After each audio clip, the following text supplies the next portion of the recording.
The Enigma of the Coded Diary. Chapter 1. The Detective in the Rain.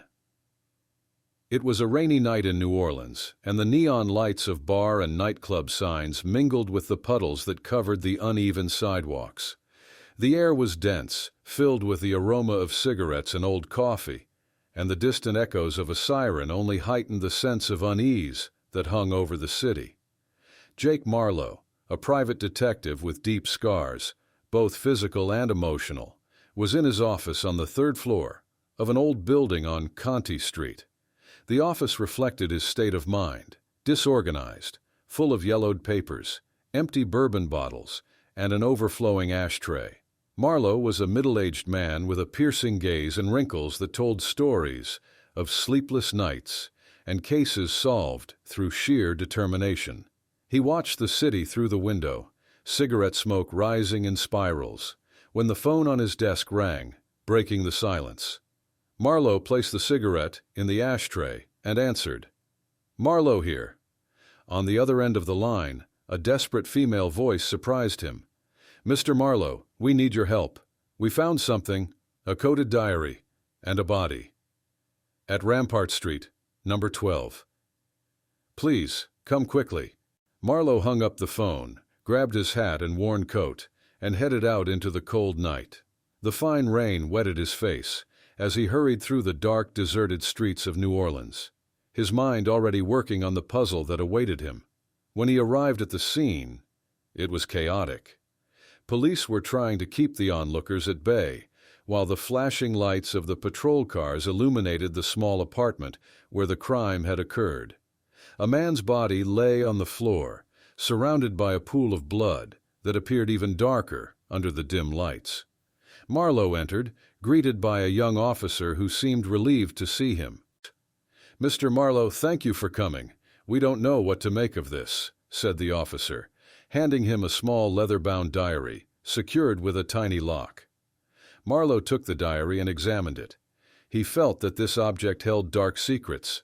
Without wasting time, he began to analyze the lock and, with skill, managed to open it.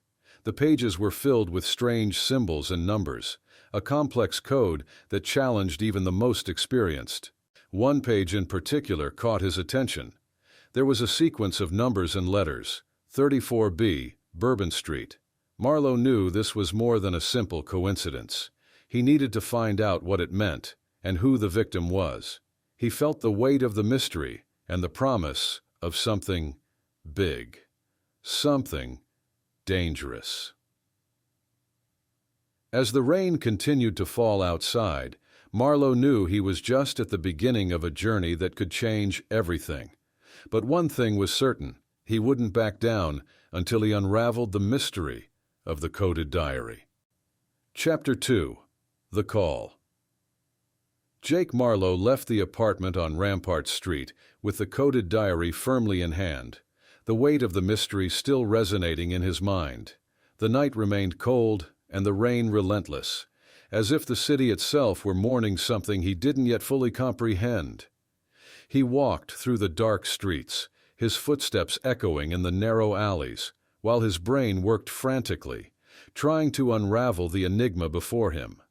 Back in his office, Marlowe lit an old lamp that cast a yellow glow over his cluttered desk. He sat down and opened the diary again, the symbols and numbers dancing before his tired eyes. He knew he needed a different approach, a new angle to start understanding this puzzle. As he studied the diary, the phone rang again, a sound that seemed louder in the silence of the night. Marlowe answered, expecting the same desperate voice as before. However, on the other end of the line, a raspy voice full of authority surprised him. "Detective Marlowe, this is Captain Reynolds, from the New Orleans Police. I understand you have the diary found at the crime scene. We need your help. This case, it's more complicated than we imagined." Marlowe frowned, intrigued. "What exactly is going on, Captain?" "We found another body. Same signature, same coded diary. This is bigger than we thought. Can you come to the scene? It's a delicate situation." Marlowe agreed quickly, and placing the diary in the inside pocket of his coat, headed out again into the rain. The new crime scene was in an even more run-down neighborhood, where the streetlights flickered as if on the brink of death. The area was cordoned off with yellow tape, and officers kept the curious at bay. Captain Reynolds, a robust man with a perpetually worried expression, greeted him. "Detective, thanks for coming so quickly. We found this next to the body." He handed Marlowe another diary, almost identical to the first. Marlowe opened the diary, and there were the same symbols and numbers. He felt a chill down his spine. 2 diaries, 2 victims. Something big was behind this. "Do the victims have any connection?" Marlowe asked as he examined the body. Reynolds shook his head. "We haven't been able to find anything in common yet, but I have a feeling we're just scratching the surface." Marlowe knew he needed to act quickly.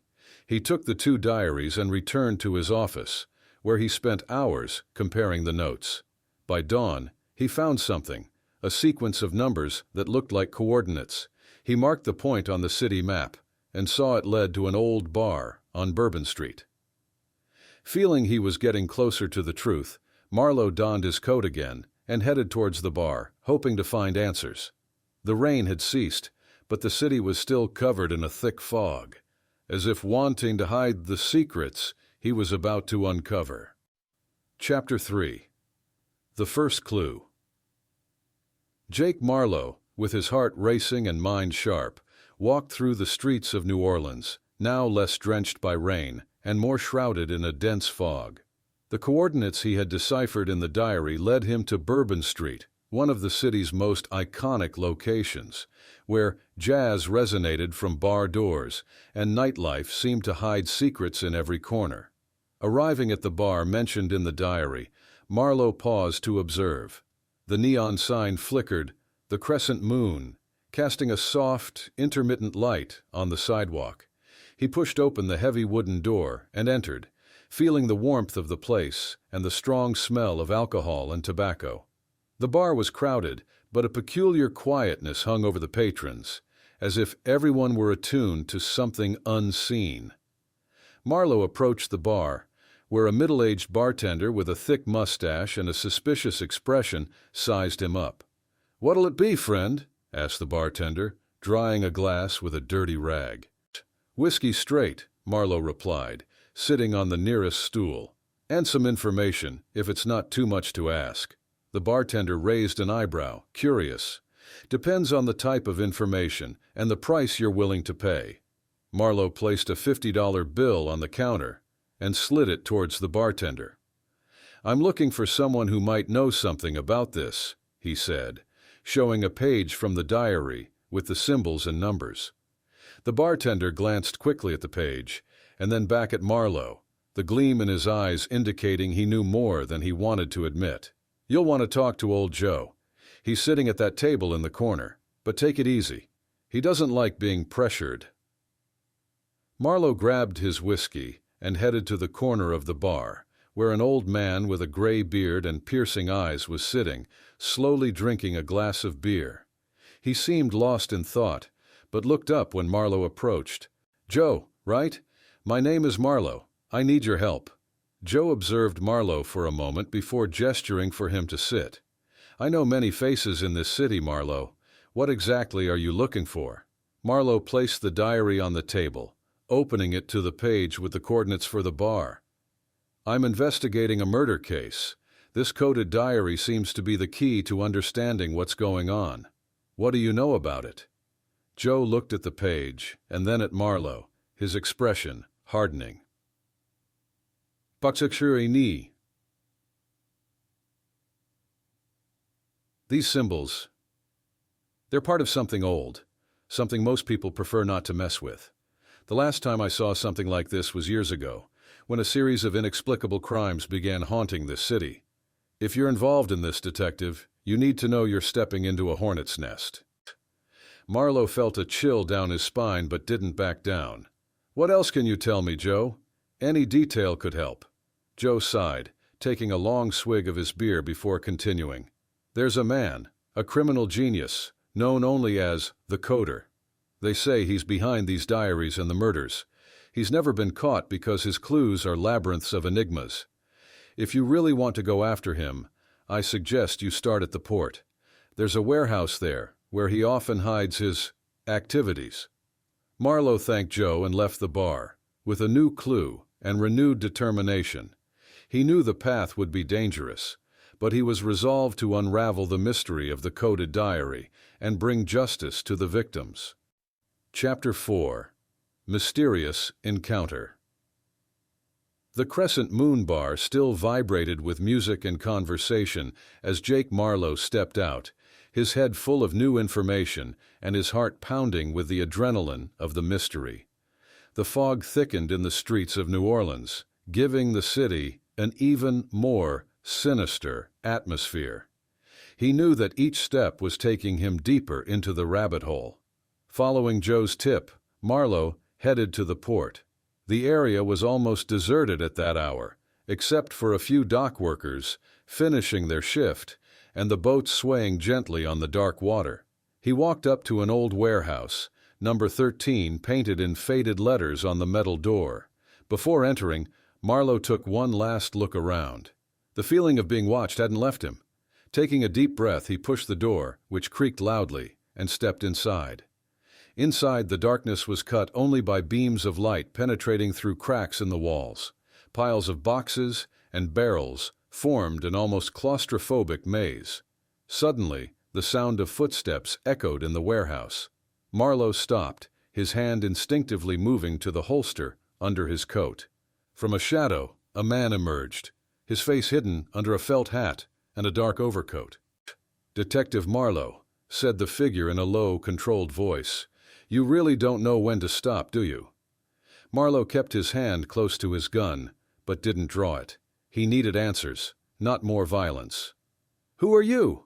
Marlowe asked, eyes fixed on the figure. The man stepped forward, allowing the light to partially reveal his face.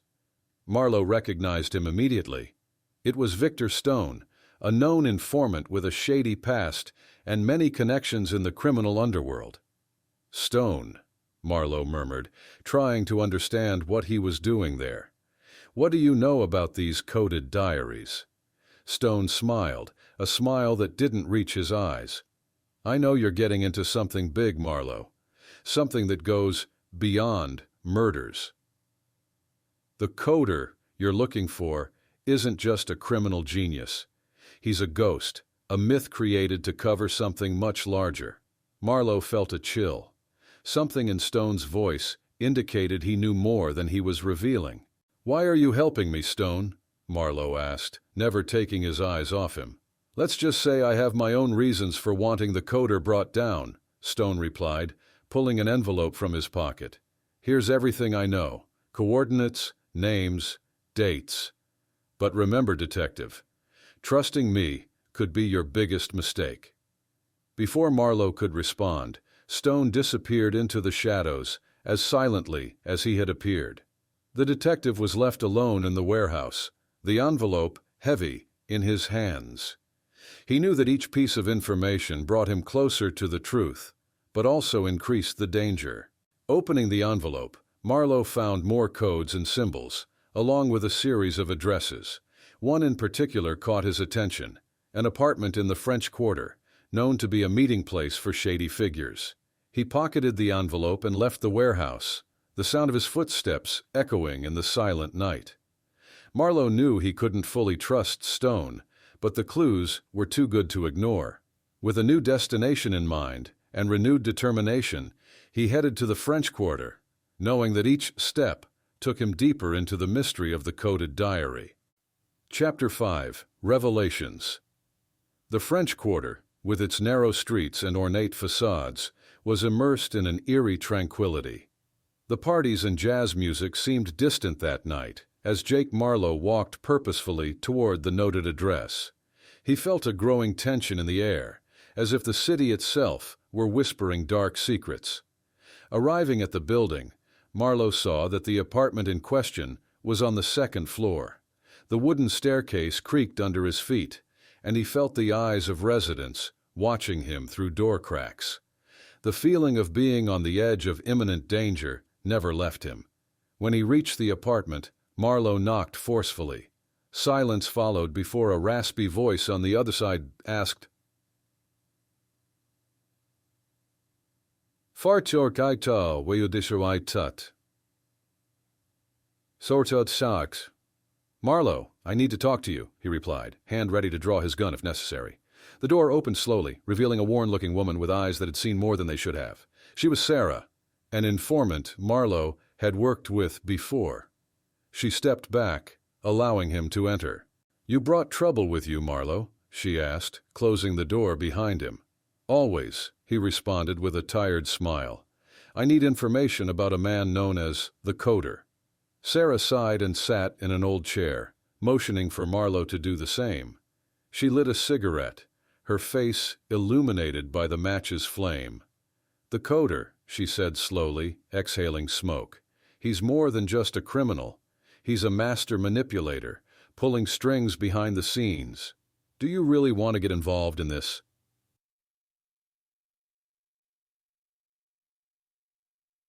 "I have no choice. 2 coded diaries, 2 victims, and a series of clues leading to him," Marlowe replied, showing her the diary. Sarah took the diary, running her fingers over the pages carefully. "Sofanas sat. These symbols," she murmured. "I've seen them before. They're linked to a secret society, a network of power and corruption that stretches into the highest echelons of the city." Marlowe frowned, intrigued. "Do you know how to decipher this?" Sarah nodded, though hesitantly. "Yes, but it won't be easy. It'll take time, and you'll need someone who knows these codes better than anyone. I know someone, but he's dangerous." Before Marlowe could ask more, the sound of hurried footsteps echoed in the hallway.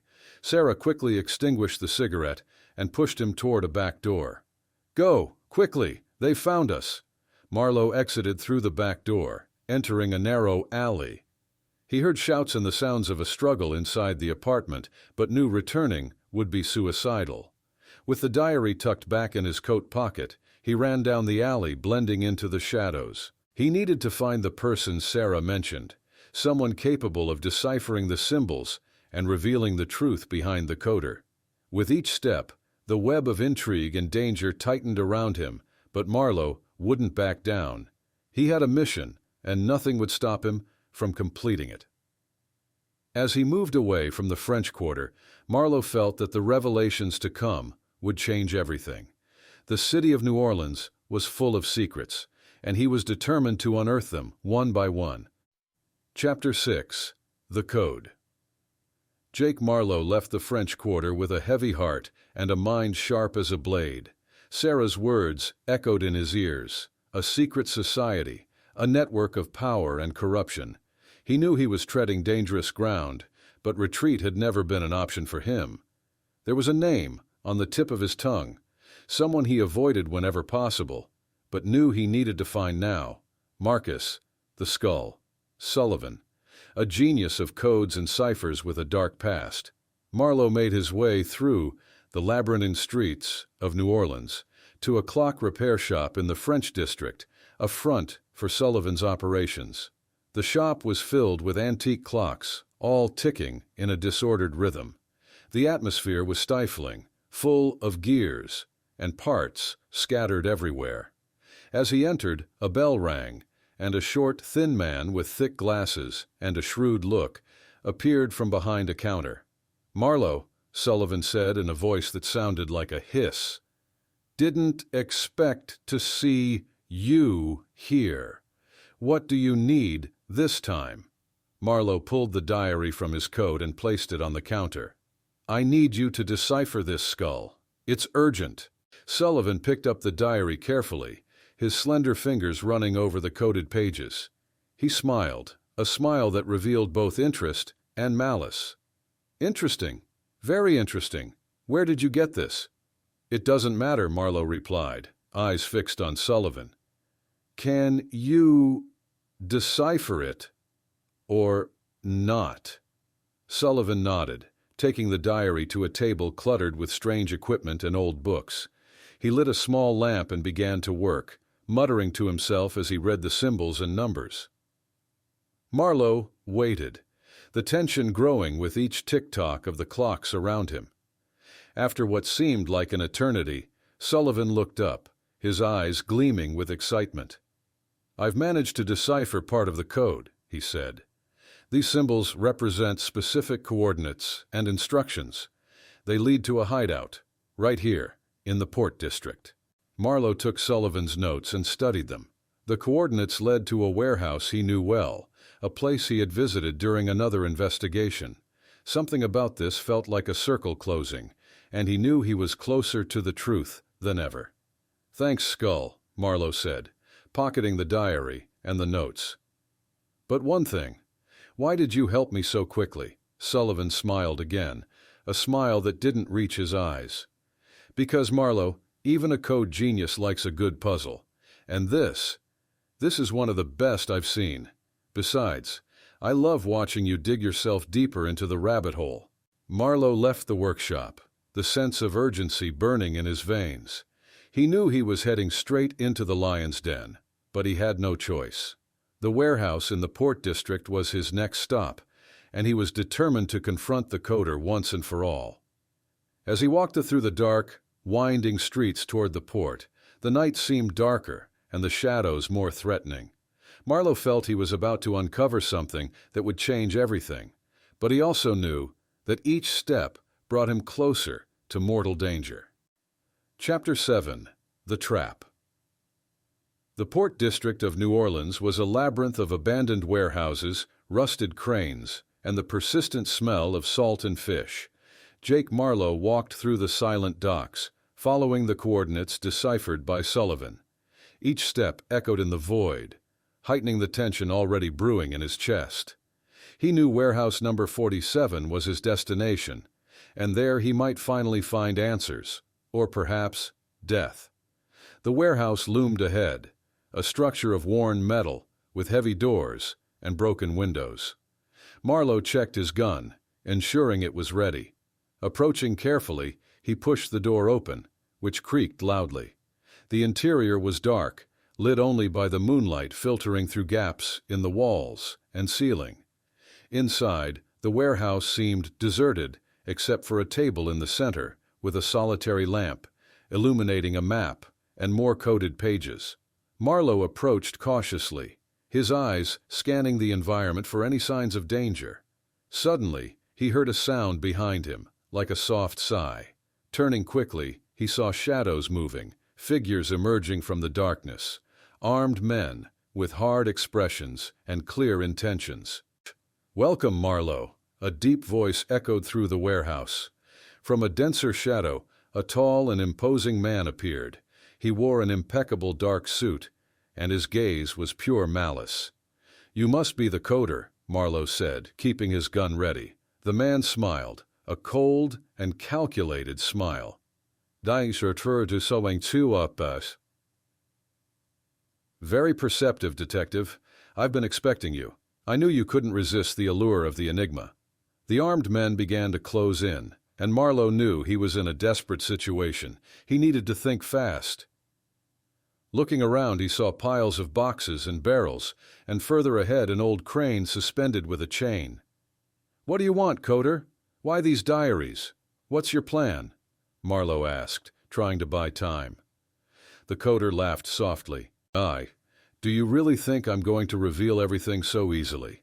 These diaries are just a small piece of a much larger game. But you, Marlowe, are just a pawn." Marlowe, feeling the tension grow, took a step back, seemingly towards the wall. But in a swift movement, he pulled the crane's chain, causing a pile of boxes to fall on some of the armed men, creating chaos. Seizing the moment, Marlowe fired, hitting two of the henchmen before taking cover behind a pile of barrels. The coder shouted orders, trying to regain control, but Marlowe used his cunning to move through the shadows, taking down the armed men one by one. Finally, only he and the coder remained.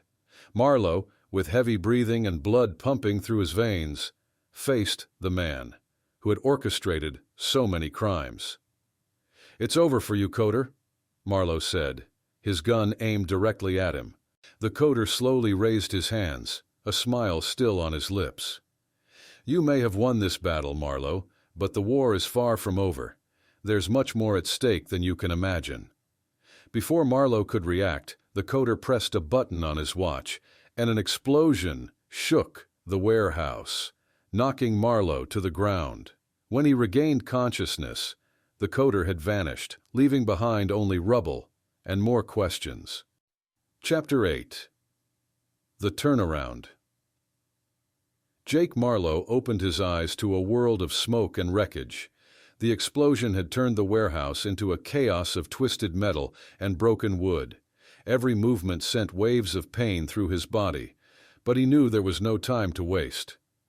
The Coder had escaped, taking with him the chance to dismantle the criminal network threatening the city. Struggling to his feet, Marlowe realized he wasn't alone. A familiar figure emerged from the shadows, helping him up. It was Victor Stone, the mysterious informant who had led him there. "You again," Marlowe muttered, gritting his teeth against the pain. "Why are you helping me?" Stone gave a half-smile, his eyes filled with a grim determination. "I have no choice. The Coder has something that belongs to me, and if he remains free, we're all doomed." Marlowe nodded, accepting the help. Together, they left the ruined warehouse, each step echoing in the silent night. Outside, the full moon cast a pale glow over the docks, giving the scene a ghostly air. "What's really going on here, Stone?" Marlowe asked as they walked. "You mentioned the Coder is just one piece of a bigger puzzle. I want the truth." Stone stopped, looking at Marlowe with an intensity the detective hadn't seen before. "The Coder is just a pawn in a much larger network of corruption and power. There are people in high positions, in the government, in law enforcement, who are involved. They use the Coder to do their dirty work, keeping themselves untouchable."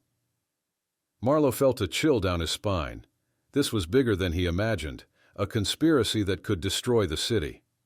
"We need proof," Marlowe said, "something that can bring them all down at once." Stone smiled, this time with a spark of hope.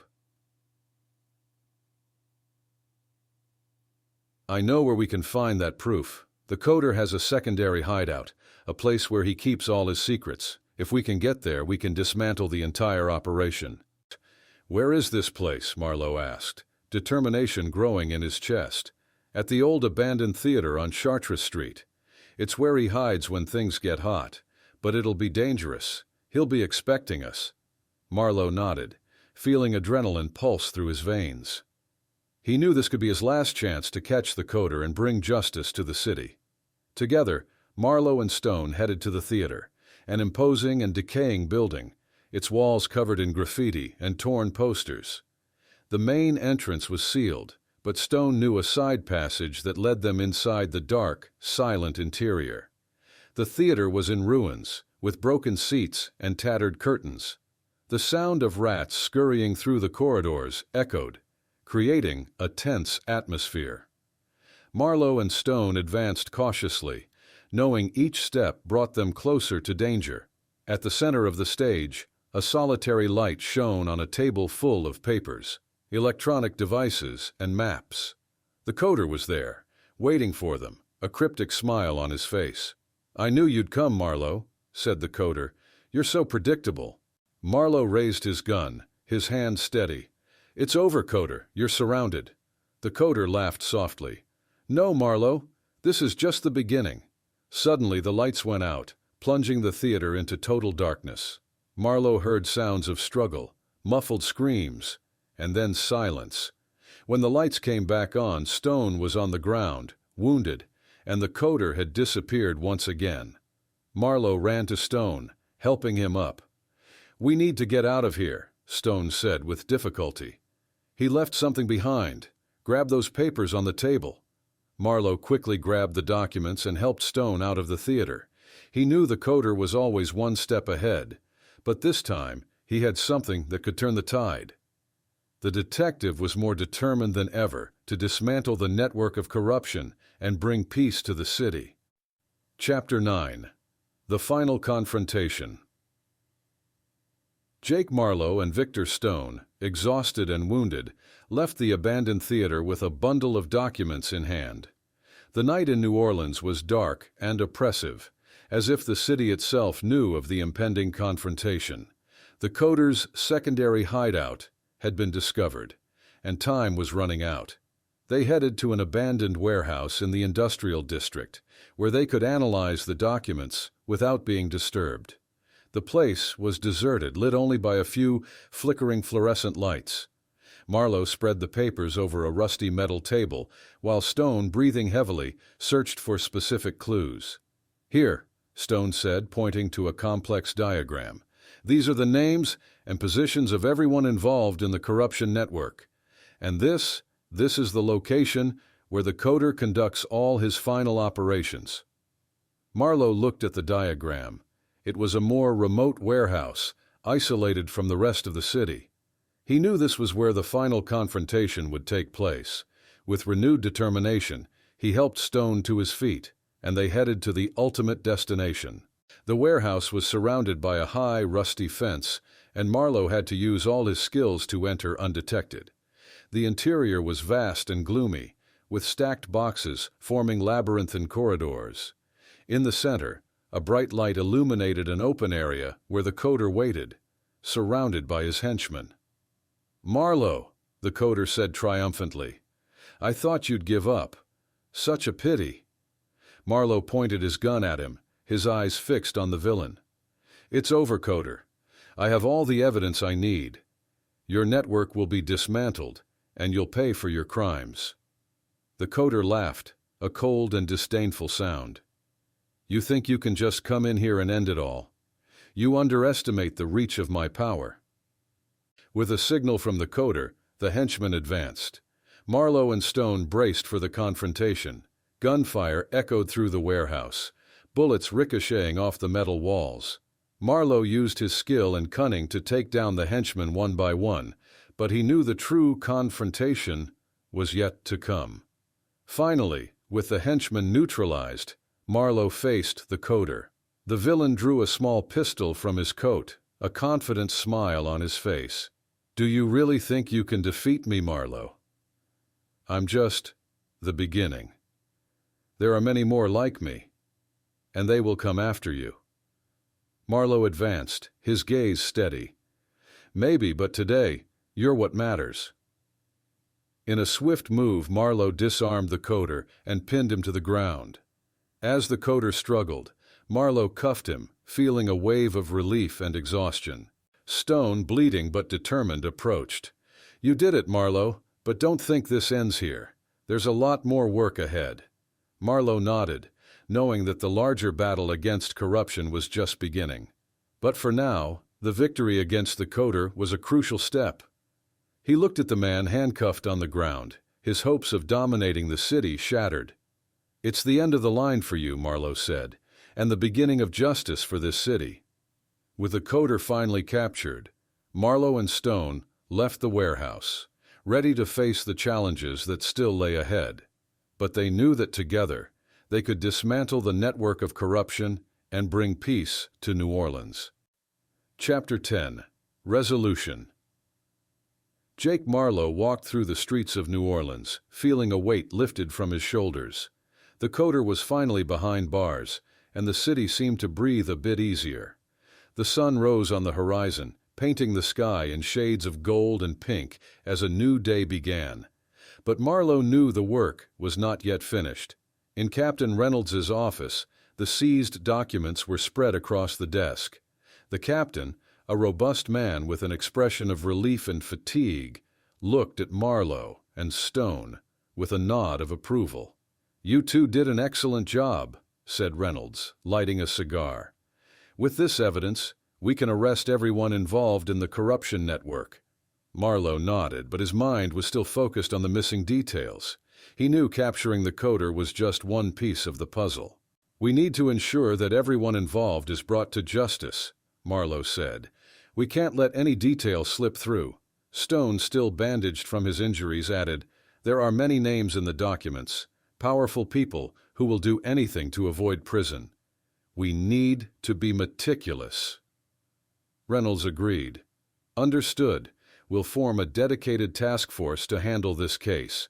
We won't leave any stone unturned." In the following days, Marlowe worked tirelessly alongside the police, analyzing every document, connecting every dot. The corruption network spanned multiple layers of society, but with determination and focus, they began to dismantle it. The city started to feel the effects of the mass arrests. Corrupt officials, dishonest police officers, and unscrupulous businessmen were taken away in handcuffs, and trust in justice began to be restored. Marlowe watched all this with a mix of satisfaction and exhaustion. He knew the fight against crime never ended, but for now the city of New Orleans was on a better path. A month later, a ceremony was held at City Hall. Marlowe and Stone were honored for their extraordinary work in dismantling the corruption network. The mayor, with a sincere smile, awarded them medals of honor. "You are heroes," said the mayor. "Thanks to your work, our city has a chance to start anew." Marlowe accepted the medal, but his thoughts were elsewhere. He thought of all the victims, of all the unresolved cases that still needed attention. He knew peace was temporary, but he was willing to keep fighting. On after the ceremony, Marlowe returned to his office. The place was still disorganized, but now it seemed to have a new energy. He lit a cigarette and looked out the window, seeing the city he loved so much. The night was calm, neon lights shining, and he felt a rare sense of peace. Victor Stone entered carrying 2 cups of coffee. "To celebrate," he said, handing a cup to Marlowe. "To justice," Marlowe toasted, and the 2 men, united by adversity, drank in silence. As Marlowe settled into his chair, he knew new cases would come, new shadows would emerge. But for now he could enjoy a moment of peace, knowing that, at least for a while, he had made a difference.